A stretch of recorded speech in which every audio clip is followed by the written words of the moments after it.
e maestrali tra i monti del sud.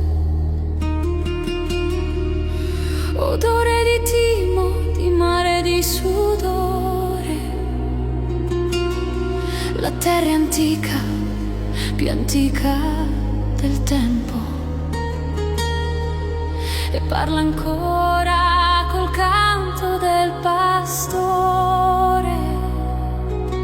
Tra gli olivi e le rocce del vento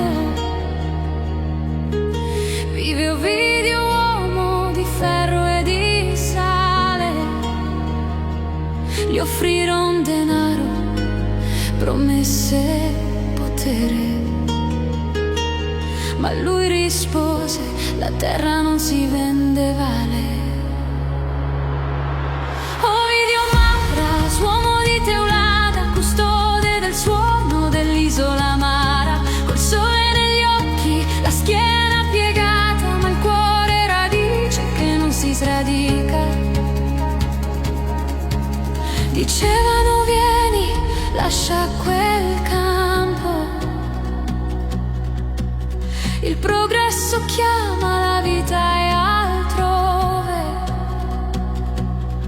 Ma lui, guardando il tramonto sul mare, sapeva che il sogno non si compra con le prove.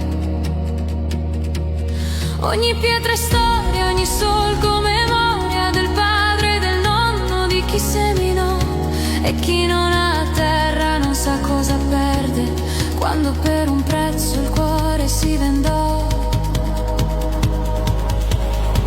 Ovidio Mauras, uomo di Teulada, custode del suono dell'isola amara, col sole negli occhi, la schiena piegata, ma il cuore radice che non si sradica. E quando la notte calava sul campo, si sentiva il vento dirgli piano: resta Ovidio, non cedere al pianto, la tua terra è canto, non sarà invano.